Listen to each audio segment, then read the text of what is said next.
saludo de paz y bien para todos. Soy Fabián Ramos Zambrano y hoy vamos a hablar sobre la Santísima Virgen María. Vamos a estudiar a la luz de las Escrituras el papel que la Virgen María ha jugado en la historia de la salvación. Veremos, conforme a las Escrituras, cuál es el rol que la Virgen María desempeña también en la actualidad en la Iglesia. Vamos a empezar desde el Antiguo Testamento, cuando ya desde el Génesis se nos prefiguraba a la Santísima Virgen María. Vamos a detener en el capítulo 3, en los versos 14 en adelante, y puntualmente en el verso 15, que es lo que se conoce como el protoevangelio, es decir, el primer anuncio del Mesías, del Salvador, que vendría a pisar la cabeza de la serpiente del enemigo. Pero en el verso 14 se van a proferir sendas sentencias por parte de Dios nuestro Padre contra la serpiente. Y en esas sentencias me quiero detener para empezar a ver este paralelismo que existe entre María Santísima y estas sentencias que se profieren contra la serpiente. La primera sentencia es, después del pecado de nuestros padres, le va a decir Dios a la serpiente: maldita seas entre todas las bestias del campo. Maldita seas entre todos los animales, se enfatiza. Y vamos a ver que esa maldición contra la serpiente va a tener una reivindicación, por supuesto, en María Santísima, cuando Isabel, llena del Espíritu Santo, porque Lucas se cuida en ese detalle de dejarnos en claro que no es propiamente Isabel, sino ella, llena del Espíritu Santo, quien a la llegada de María va a decirle: bendita eres entre todas las mujeres. Vamos a ir viendo este paralelismo entre la maldición de la serpiente y la bendición que se profiere en favor de María. Pero bien, vamos a ver por qué Isabel dice a María: bendita tú entre las mujeres. El Antiguo Testamento nos presenta dos escenas similares a esta bendición. Una va a estar en el libro de los Jueces, en el cual vamos a ver que la profetisa Débora va a proclamar un cántico en el cual va a exaltar a una mujer llamada Yael, diciéndole: bendita entre las mujeres, Yael, bendita entre las mujeres. Pero ¿por qué Débora llama bendita entre las mujeres a Yael? Vamos a ver que es justamente por lo que dice el libro de Génesis. Efectivamente, existía, rivalidad entre el rey de los cananeos, cuyo jefe del ejército, general del ejército de los cananeos, era Sísara. Sísara, con sus tropas, va a entablar una batalla en el monte Tabor, donde sabemos que es la prefiguración del Señor Jesucristo en su época. Pero aquí entonces Sísara entabla conflicto con los israelitas. Los israelitas vencen a las tropas de Sísara, pero Sísara logra huir hasta la tienda precisamente donde habitaba Yael. Llegado Sísara a la casa de Yael, Sísara pide agua, Yael le da leche, Sísara se recuesta, y mientras Sísara está durmiendo, que es una prefiguración del mal del enemigo de Israel en este caso, Sísara va a tomar una clavija y con un martillo Sísara va a traspasar la cabeza, Yael va a traspasar la cabeza de Sísara, y Sísara queda muerto allí. De allí viene el canto de Débora diciéndole a Yael: bendita entre las mujeres, porque había aniquilado la cabeza del enemigo. Vamos a ver que esto es justamente lo que el Señor estaba diciendo de la serpiente, ¿verdad? Pondré enemistad entre ti y la mujer, va a decir el verso 15 del capítulo 3 del Génesis: pondré enemistad entre ti y la serpiente.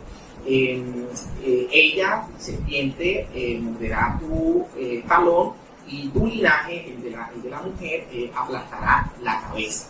Entonces, esta aniquilación de parte de Yael a este mal representado en Sísara, justamente por la cabeza, le va a valer este cántico, esta exaltación de Débora, diciéndole: bendita tú entre las mujeres. Pero no era más que, repito, una prefiguración de Santa María, cuyo linaje aplastaría la cabeza verdadera del enemigo.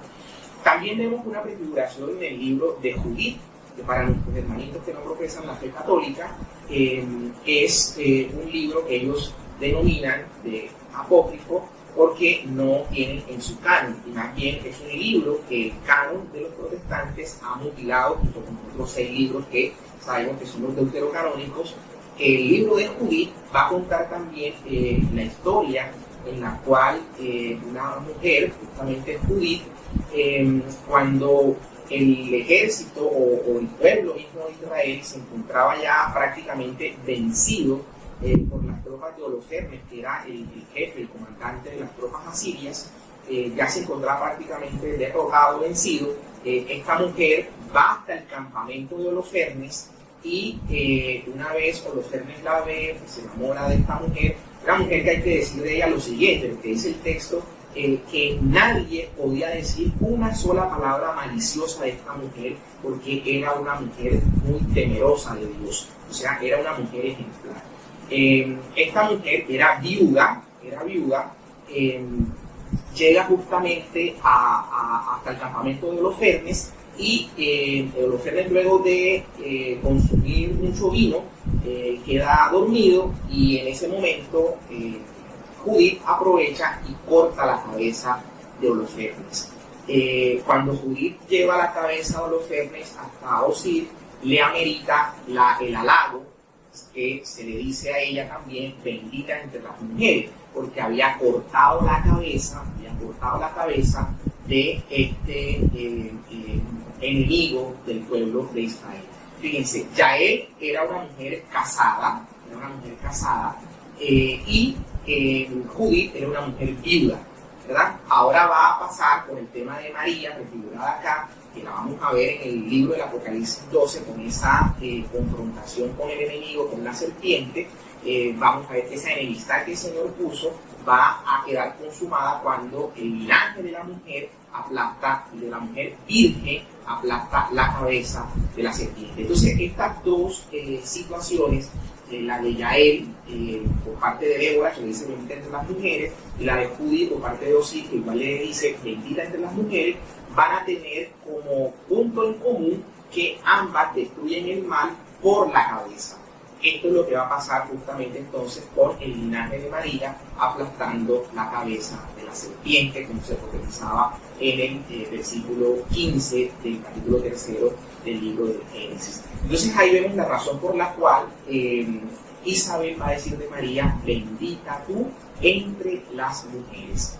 Pero fíjense que la sentencia que se hacía sobre la serpiente, además se añadía, te arrastrarás sobre tu vientre, comerás polvo todos los días de tu vida. Fíjense cómo no solo se decía de la serpiente, maldita entre las mujeres, entre los animales, sino que además se le decía a la serpiente, te arrastrarás sobre tu vientre todos los días. Es decir, el vientre de la serpiente era lo más rastrero de ella. La mayor parte de la maldición de la serpiente caía sobre el vientre de la serpiente. Y vamos a ver entonces que Isabel, cuando María llega a visitarla, le va a decir no solo bendita tú entre las mujeres, sino que además va a añadir y bendito el fruto de tu vientre. O sea, así como la serpiente era maldita entre todos los animales y su vientre era tal vez lo más maldito de ese animal, para María iba a ser, decía Isabel, llena del Espíritu Santo, bendita tú entre las mujeres y bendito el fruto de tu vientre. Ahí había una reivindicación. Nosotros sabemos, como nos han también explicado muchos padres apostólicos, hablo por ejemplo de Irineo de Lyon, que nace en el año 135. Irineo, recordemos que había sido formado en Esmirna, justamente por Policarpo de Esmirna, discípulo del apóstol Juan, a quien el Señor le entrega y le encomienda el cuidado de su Madre Santa. Este Irineo de Lyon va a decir que el nudo que había atado la desobediencia de Eva había sido desatado por la obediencia de María. Esto era una prefiguración. Cuando en el versículo 15 nos dice, pondré enemistad entre ti y la mujer, el linaje de la mujer te herirá, se nos está ahí justamente prefigurando a María, que iba a dar a luz precisamente a aquel que del linaje iba a aplastar la cabeza. Entonces, esta prefiguración, que también otros padres apostólicos, como Justino Mártir, por ejemplo, también nos va a dar cuenta de cómo lo que hizo la Virgen Eva, que fue generar el pecado, dice justamente que ella concibió la palabra de la serpiente la concibió y dio a luz el pecado. Mientras que la Virgen María, cuando dijo, hágase en mí según tu palabra, lo que está haciendo es concebir la palabra del Señor, que era justamente el verbo que se encarna, la palabra de Dios, y dar a luz la salvación. Entonces, por eso hacía referencia a que lo que había ocurrido con Eva, con María se había reivindicado. Es justamente lo que el apóstol Pablo dice del Señor, que el pecado que entró por Adán, por el Señor entró la salvación. Por eso a Jesús se le llama el postrer Adán, como de María se predica la postrera Eva, ¿no? La Eva posterior, la Eva que reivindica. Otros autores, también como Tertuliano, por ejemplo, va a decir que así como Jesús recapituló a Adán, María recapitula a Eva. Y estoy hablando, repito, de autores cristianos de los primeros siglos que nos daban cuenta de estas enseñanzas de las Escrituras al inicio de los tiempos del cristianismo. Pero bien, vamos más adelante y vamos a encontrar también que cuando el ángel Gabriel llega y saluda a María, hace pues el saludo del ángel, vamos a encontrar aquí en las palabras del ángel también unas significaciones muy importantes. El ángel va a saludar a María con las palabras salve reina o salve llena de gracia. En griego utiliza la palabra jaire que jaritomene.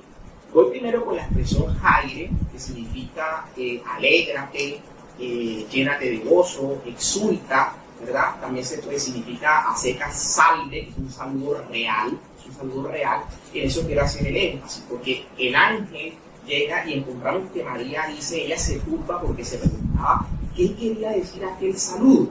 Ese saludo jaire, que puede traducir a secas como salve, era un saludo que se le daba a la realeza, ¿verdad? Un saludo que se le daba a la realeza.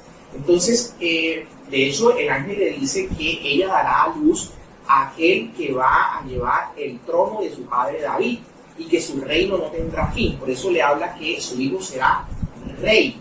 Entonces ella vendría siendo la reina madre, lo que los hebreos llamaban la Kebará, la reina madre. Entonces, ese es un punto de mucha importancia, porque el saludo del ángel, con ese jaire, al decirle salve, la está saludando con ese saludo real. De hecho, esta palabra salve no aparece en el Antiguo Testamento sino solo 5 veces, una utilizada justamente a María, las otras 4 veces utilizada a Jesús. 3 de ellas son en los evangelios sinópticos, cuando nos están contando que los soldados romanos le ponen una corona de espinas a Jesús, lo visten con púrpura, le ponen un manto, le ponen una caña como si fuera un cetro, y justamente como rey coronado burlescamente por ellos, con esa corona, con ese cetro, con esa caña, y lo golpeaban. Ellos le dicen Jaire, ¿verdad? Rey de los judíos, Jaire, salve, rey de los judíos. Este era un saludo real, un saludo a la realeza, lo que ahí estaba ocurriendo con Jesús. Y la otra vez que aparece la palabra Jaire, traducida como salve en las Escrituras, es cuando Judas llega al Monte de los Olivos y él había dicho, a quien yo bese, ese es. Cuando Judas llega, él saluda a Jesús diciéndole Jaire Rabí, es salve maestro. O sea, Judas está allí porque para que fuera una real traición, si no lo sería, una real traición es que Judas está reconociendo que ese era el rey de los judíos a quien él entregaba y el maestro de los judíos. Por eso esa expresión salve tiene la significación de hacer referencia a un saludo real.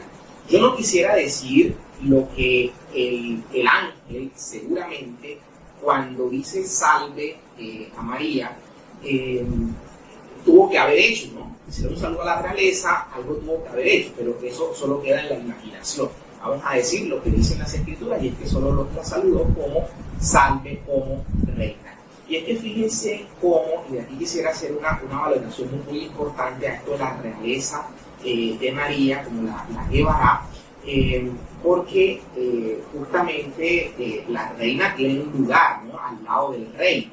Si nosotros vemos los salmos, si me voy por ejemplo al Salmo 45, digo el Salmo 45 en las Biblias católicas que siguen la secuencia de la Septuaginta o del canon griego.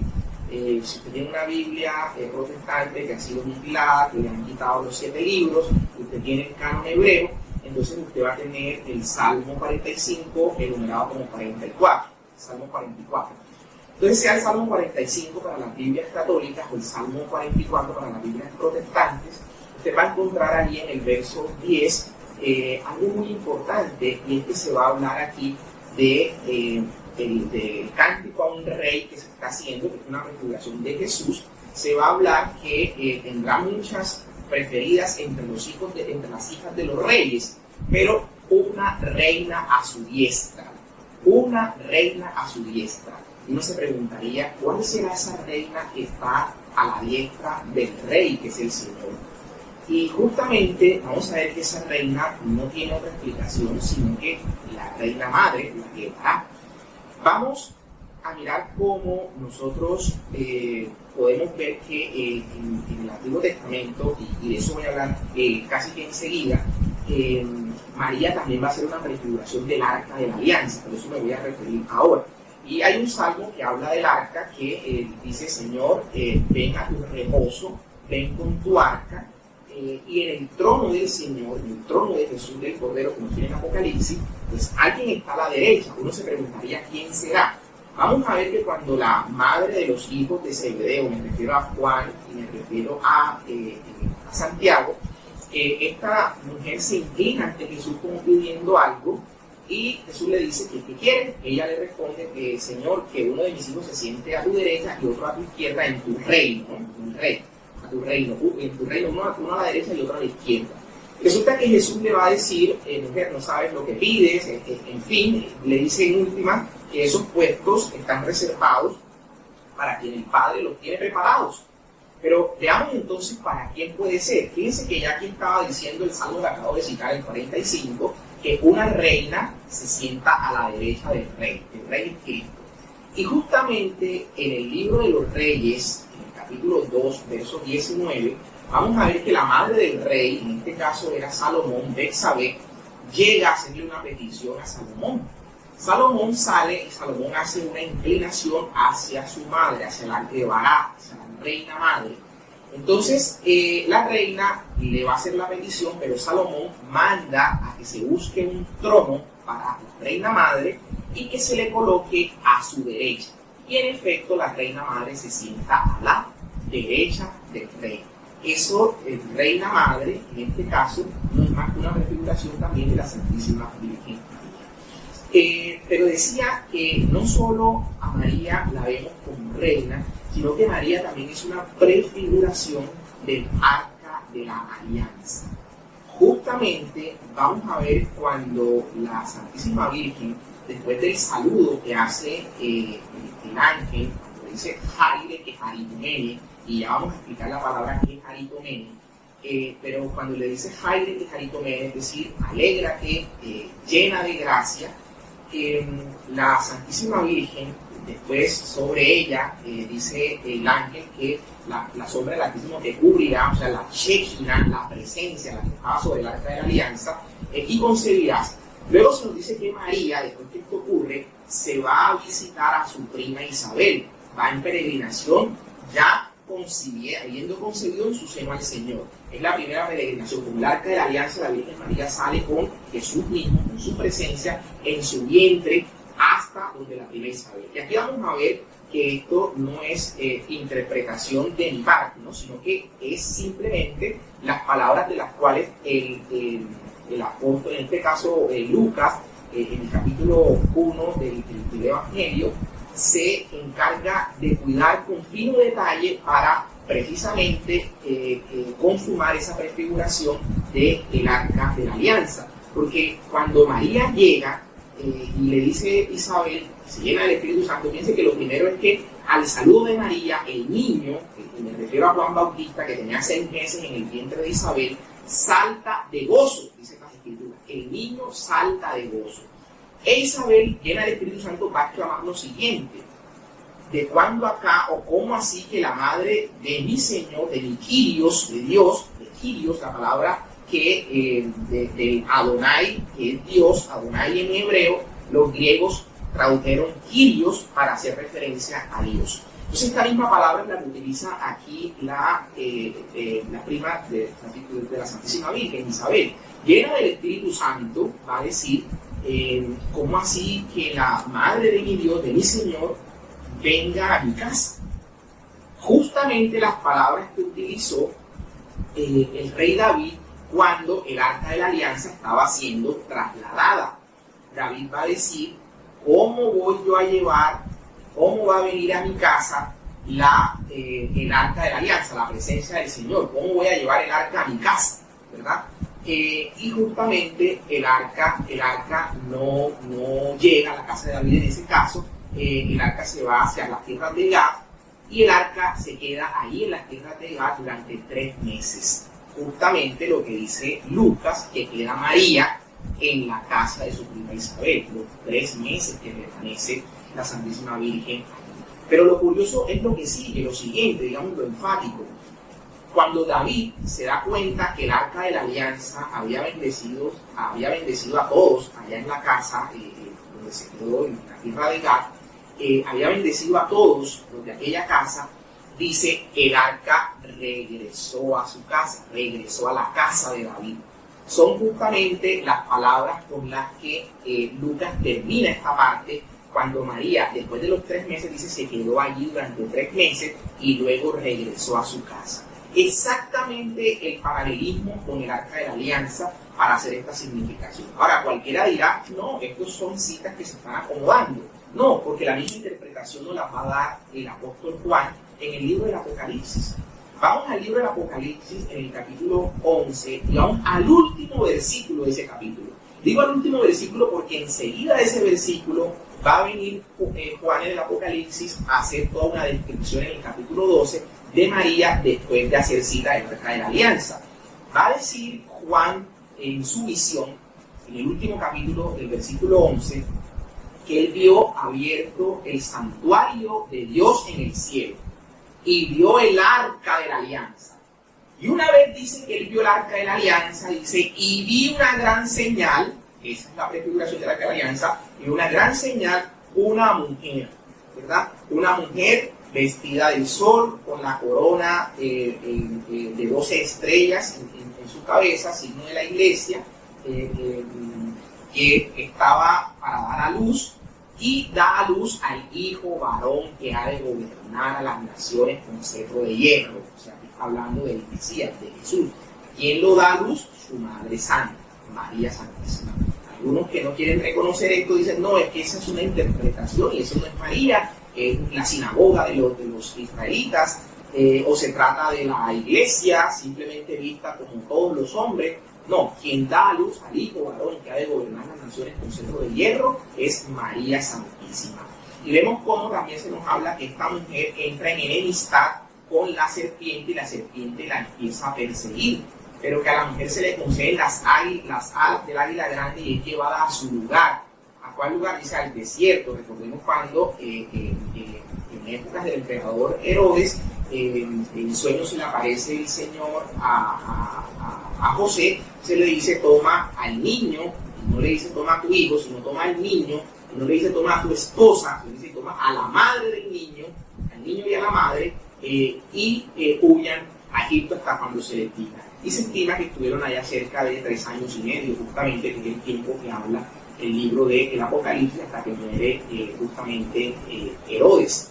Entonces, vemos que esa huida al desierto, que es interpretada en esa línea, hace referencia justamente a María, o simplemente María también acompañando en el desierto a la iglesia también que peregrina en el desierto, visto como nuestros padres antiguos, los israelitas, veían el desierto y donde el Señor se les fue revelando después de haber salido de Egipto, donde entregó el Señor las tablas de la ley, etcétera, etcétera. Entonces, esto tiene una significación. Pero lo que quiero señalar simplemente acá es que después de haber hablado del arca de la alianza, en este caso, Juan va enseguida a hacer referencias a María, justamente por eso, porque ella es el nuevo arca de la alianza, que esa construcción que se había hecho, en la cual el Señor depositaba su presencia, lo que estaba prefigurando aquella que iba a tener en su seno y en su vientre la presencia misma de Dios, que era María Santísima como arca de la alianza. Por eso Lucas se encarga de hacer ese relato de la travesía de María visitando a su prima, quedándose allá por 3 meses y volviendo a la casa, como había sucedido con la arca de la alianza justamente.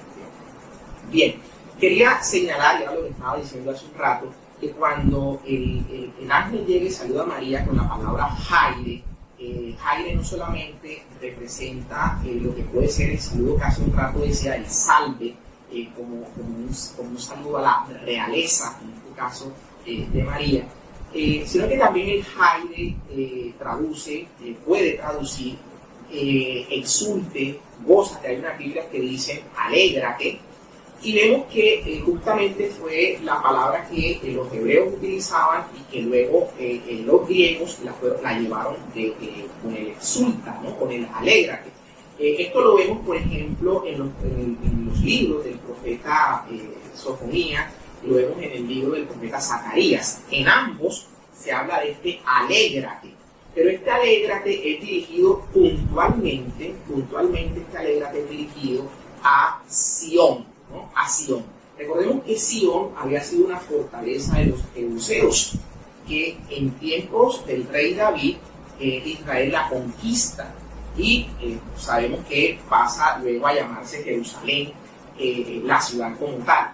Entonces, Sión, las escrituras, por ejemplo, vemos en los salmos que nos dicen que Sión es la madre de todas las naciones. En el salmo vemos cómo se nos dice en varios salmos, con toda claridad se nos dice que todos serán de Sión, todos nacerán en Sión y será el mismo Altísimo quien la construya, ¿verdad? Entonces, Sión también es una prefiguración de la Virgen María. Por eso ese alégrate del ángel al saludarla es tomado también por Lucas para hacer referencia a ese alégrate de Sión, cuando se decía que se alegrara porque se iba a dar un vástago a David, ¿verdad? Para que el trono permaneciese en la casa de David. Y por eso el ángel saluda a María en esa forma. Entonces, esta es una prefiguración también de María como Sión, ¿verdad? La madre de todas las naciones, María como la madre de todos los hombres, de toda la humanidad. De hecho, esta prefiguración también la vemos en el mismo capítulo 12 del libro del Apocalipsis. Bueno, ofrecerles excusas, como ven, problemas técnicos con el video. Había grabado con el micrófono, el sonido no salió, el sonido del micrófono no salió en el teléfono. Igual se cortó el video y bueno, no entendemos qué ocurrió. Pero vamos a retomar para ya ir cerrando en definitivas el video. Estaba haciendo el parangón entre María y Sión, ¿verdad? Sión como madre de las naciones, nos decía el Salmo, y María como madre también de la humanidad.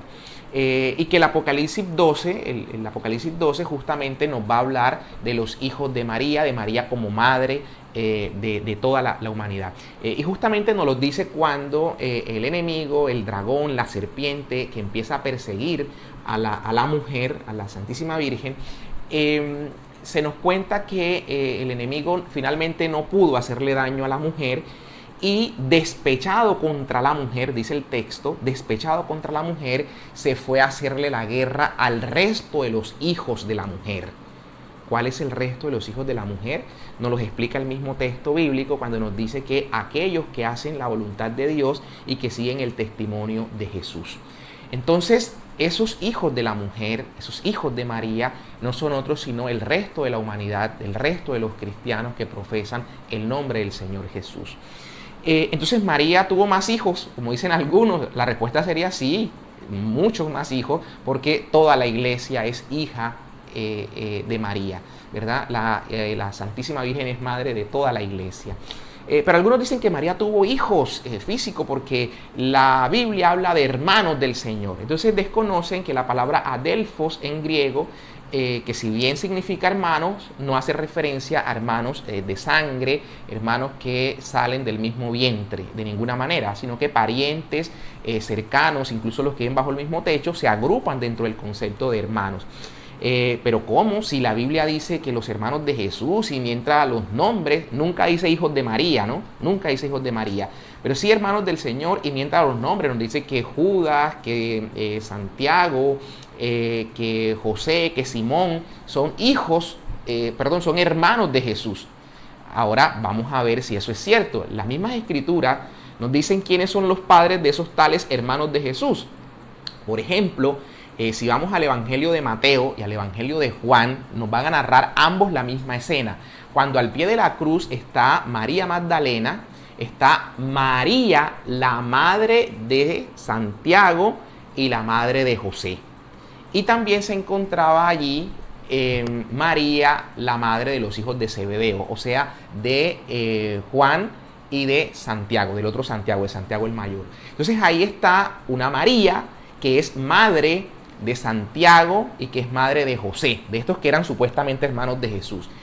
Y resulta que Juan nos va a dar la clave de esto, porque Juan va a narrar la misma escena y Juan dice que allí estaba María, la madre del Señor, y que también estaba María, la hermana de la madre del Señor, María la de Cleofás, la esposa de Cleofás, que es en arameo, Cleofás, el nombre de Alfeo, ¿verdad? Alfeo o Cleofás es el mismo sujeto, la misma persona.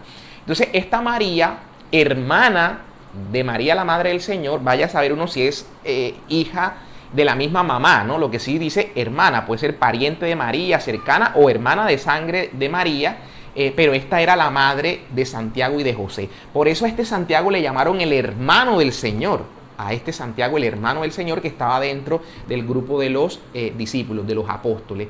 Y José también, este era un José que era llamado hermano del Señor en el Evangelio de Marcos, porque era hijo de esta pariente de María. Pablo nos habla de este Santiago, ¿verdad? De Santiago dice el hermano del Señor. En otras Biblias se va a decir Jacobo. Santo y Jacobo es Santiago. Jacobo o Santiago, estamos hablando de la misma persona. Entonces Pablo le dice en la carta a los Gálatas que cuando llegó a Jerusalén, cuando estuvo allá 15 días con Cefas, con Pedro, dice que él no vio a ningún otro de los apóstoles, sino a Santiago, el hermano del Señor. Este Santiago, hijo de María, la hermana de la madre del Señor. De hecho, Flavio Josefo también nos habla de la muerte de este Santiago y nos lo define como Santiago, el hermano del Señor. Que Judas es hermano de Jesús. Judas, el Tadeo, el que escribe, y vemos que de este Judas es del que se habla, porque cuando él escribe su carta, en el primer capítulo de la carta, obviamente, al inicio, va a decir que les escribe Judas, siervo de Jesucristo, hermano de Santiago. Por eso este es Judas, hermano de Santiago, era también en ese versículo apodado como hermano del Señor por la cercanía que tenía. Y el otro Simón del que se habla es Simón el Cananeo, un Simón que no tiene nada que ver con Jesús, que era Galileo. Entonces fíjense cómo se han llegado a sacar estos textos y a llevar incluso a ponerles hijos a María porque simplemente interesa desvirtuar la virginidad de María.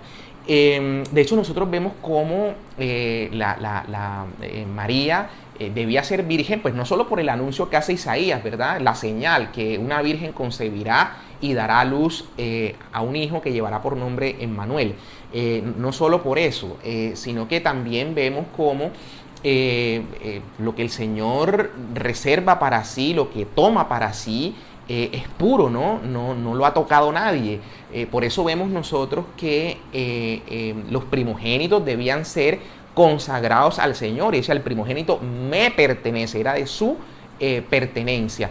Pero vemos cuando el Señor llega a Jerusalén y va a hacer su entrada ya a la ciudad, manda a buscar a que desaten el burrito, que dice que encontrarán un burrito atado, desátenlo, que nadie ha montado.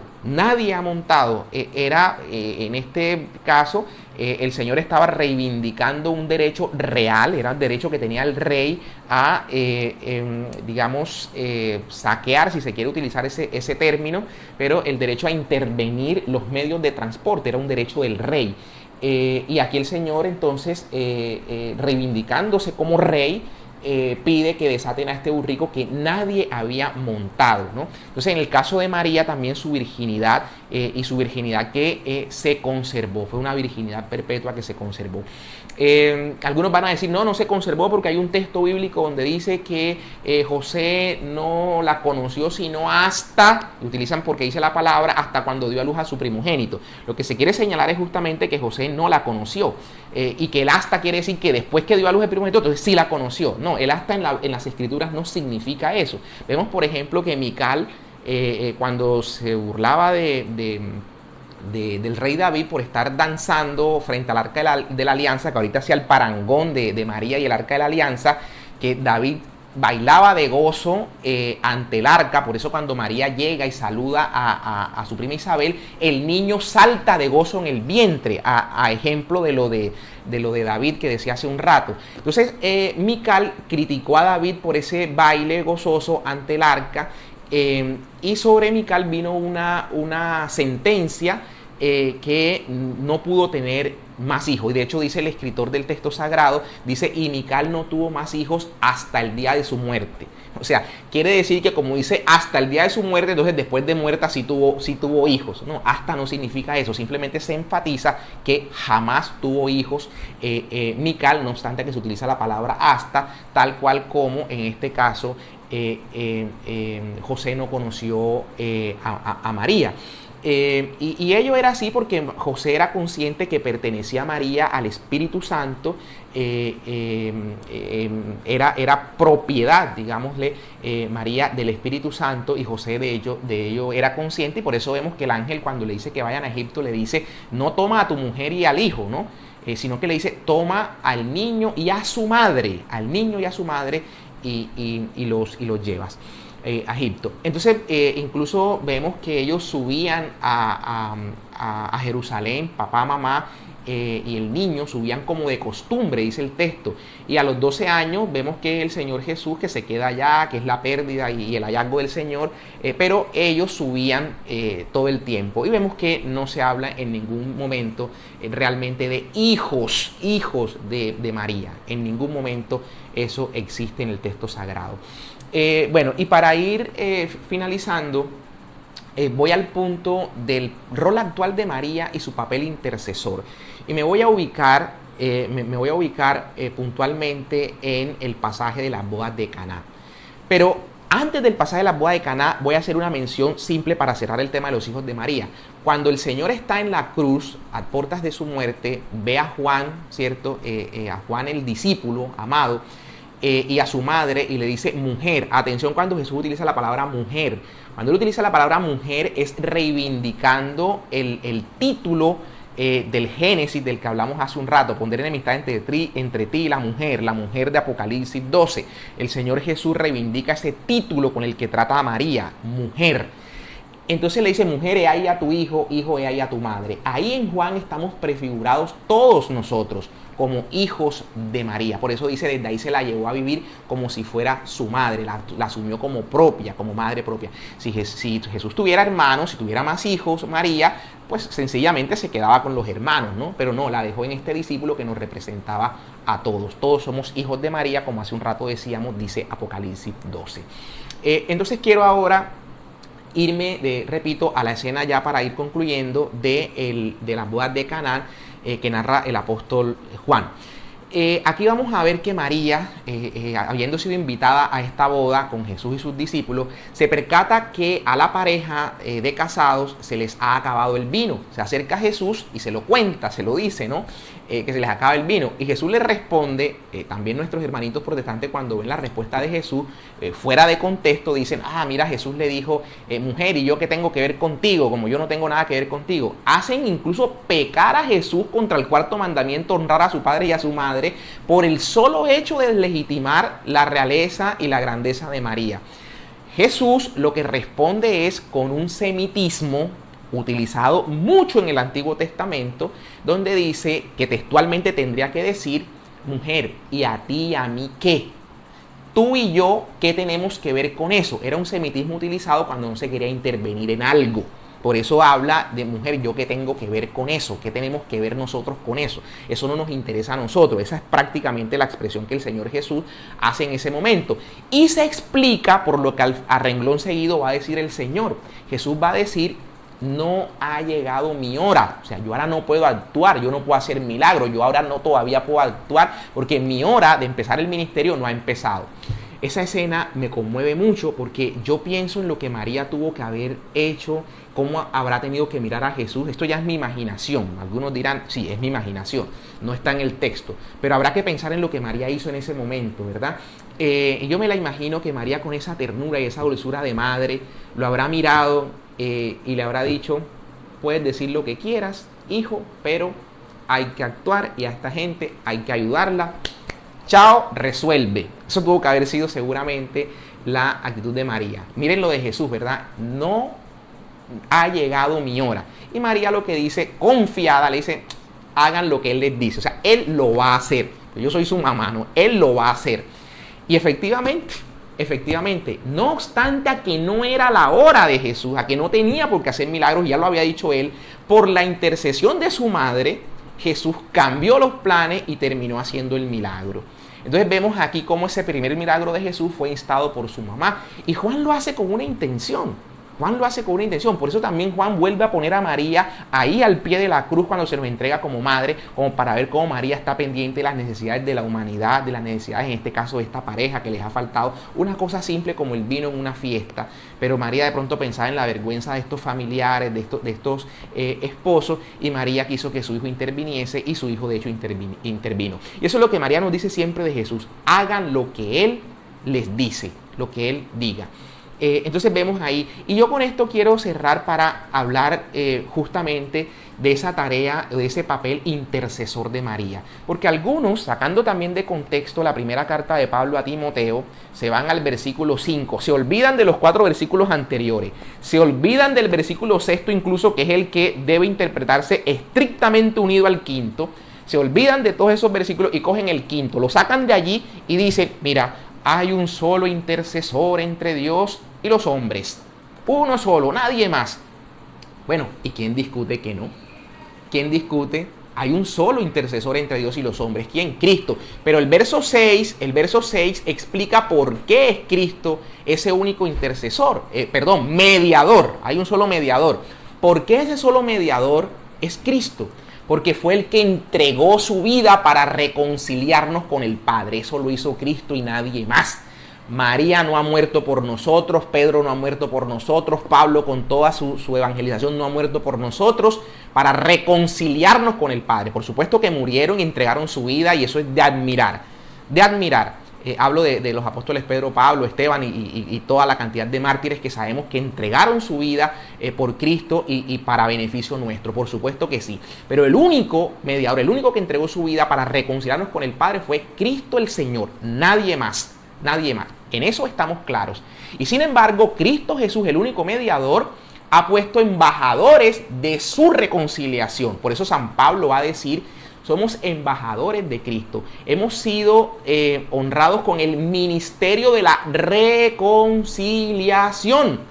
Como si Cristo mismo actuara a través de nosotros. A través de nosotros, el único mediador. Actuara a través de nosotros, dice el apóstol Pablo. Pero lo que quiero señalar y dejar en claro es que sí, Cristo es el único mediador entre Dios y los hombres, teniendo en cuenta la mediación como la entrega de la vida para reconciliación entre Dios y los hombres. Uno solo, Cristo el Señor. ¿Y qué hay de los versos anteriores?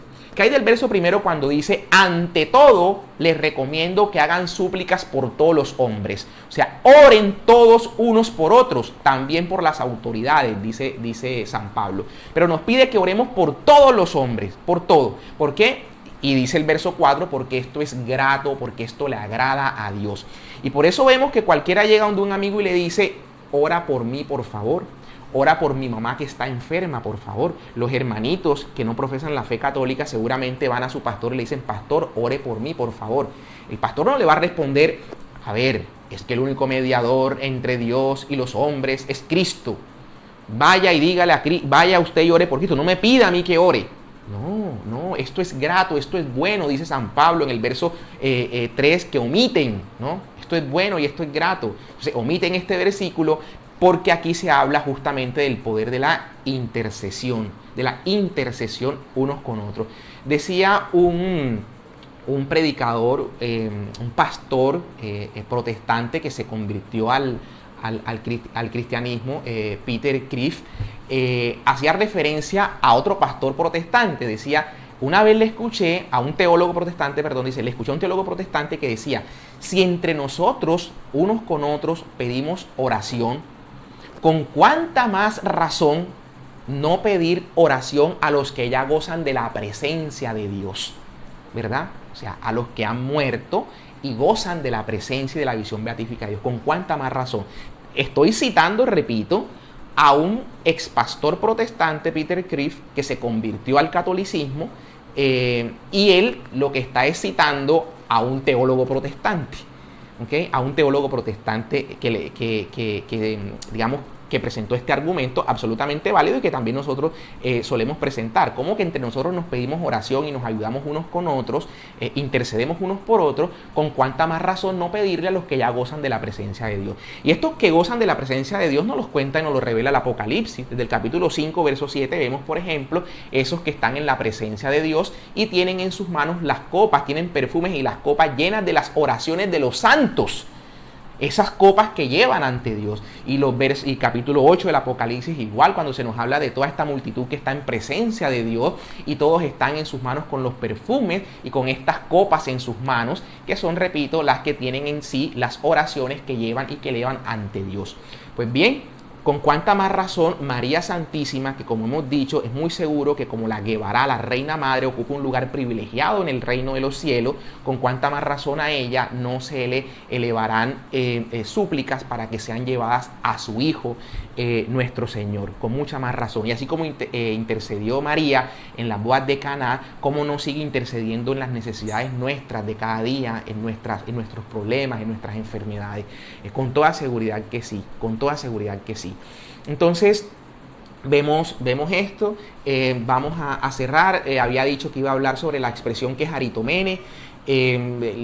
Como ya llevo mucho tiempo hablando, simplemente voy a decir que el quejaritomene, cuando el ángel dice jaire quejaritomene, es una palabra que literalmente hace la traducción de tú que fuiste y sigues siendo llena de gracia, colmada de gracia. Esa es la traducción, un estado natural, esencial de la naturaleza de María. Miren que el ángel no la llama Jaire María, alégrate María, no, alégrate llena de gracia, ese es el título que le da. Su nombre del bautismo, el que le pusieron sus padres fue María. El ángel, por mandato de Dios, el nombre que le pone es quejaritomene, llena de gracia. Unas Biblias traducen, dizque muy favorecida, ¿no? Llena de gracia. De Esteban, cualquiera dirá, pero es que Esteban también dice lleno de gracia, plenis charis. No, Esteban fue lleno de gracia en ese momento para proclamar lo que hizo. En ese momento, el quejaritomene de María lo que está significando es fue llena de gracia y sigue siendo llena de gracia. Esa reserva que para sí hizo el Señor. Bueno, seguramente habrá muchas cosas más que decir, pero sé que ya me he extendido en el tiempo, pido excusa. Pero sí quisiera que nos pongamos en manos del Señor, primero que todo, que como María dice, hagan lo que Él les dice, que nosotros siempre, María, esa es su tarea, llevarnos al Señor, llevarnos a Jesús, señalarlo a Él, decirnos, hagan lo que Él les dice, pero que también esta madre bondadosa, esta madre benevolente, esta madre buena, que está atenta también a nuestras necesidades, a nuestros problemas, con toda seguridad esta madre intercede por nosotros ante su Hijo, está atenta a las problemáticas de la iglesia, a las problemáticas de nosotros, sus hijos, y también bajo su amparo nos acogemos y sabemos que en la bondad de esta hermosa madre no seremos defraudados. Y lo importante también que no somos huérfanos, ¿verdad?, de madre, que tenemos un Padre Celestial, un hermano mayor y grandioso como nuestro Señor Jesucristo, pero también una mamita, una madre que está allí siempre con nosotros, abrazándonos y a ella nuestra honra, ¿no? Nuestra honra, nuestras bendiciones a María Santísima y a su amparo, repito, nos acogemos. Muchas gracias y hasta otra oportunidad.